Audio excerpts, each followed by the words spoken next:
I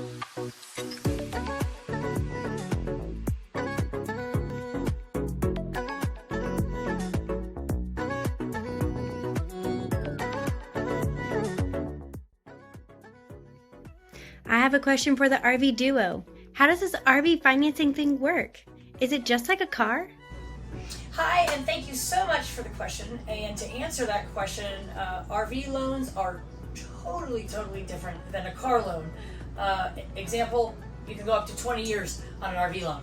Correct. So if you're looking at an RV loan, anything from zero up to $15,000, you're going to be looking at a loan term somewhere from 10 to 12 years. Once you get up to $25,000, then you're looking at a loan that can go up to 15 years. And then anything over $50,000 is traditionally 240 months or 20 years. So Yep. now those terms may seem a bit long, but understand it's to keep your payment down, and they're all simple interest loans, and there's no prepayment penalty on any of them either. Yep, so if you want to pay it off early, none of the banks or none of the lenders that we use are going to penalize you for doing that.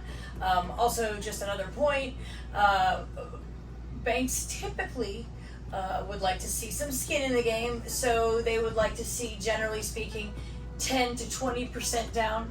Of course, that depends on your credit portfolio, things of that nature, but Exceptions to every rule. There are some banks that will do zero down for perfect situation and perfect credit, but as a rule of thumb, prepare to bring 10% to 20% down to make sure you're getting the best possible rate.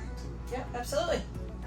In addition to that, credit criteria is going to be a little stronger when it comes, will have to be a bit stronger in order to qualify for an RV loan. See, this is a luxury item, whereas a car, house, you need to have these things, so sometimes the thresholds can be a little lower. So with a camper, just the banks typically want to see slightly better camper. Yeah, it's a strict, slightly better credit. yeah, it's a strict loan to get. It is, and like Levi's saying, because it's a recreational vehicle, so the bank sort of looks at it a little bit differently. We don't want to discourage you. So if you have marginal credit, we don't want to discourage you from Right. coming in to look at a camper. So there's three major factors when you're looking at getting an RV loan. You're going to have your credit score, of course, how much money you have coming in versus how much you have going out, also Right. known as Debt to DTI, income. correct? And the last factor is history rather. So if you are good at two of those things and you maybe need a little help on one, banks will typically work with you. Sure. So don't be discouraged. Come in and talk to the professionals, and chances are we can get you on a camper. Yeah, absolutely. We've got something for you. Thanks, everybody.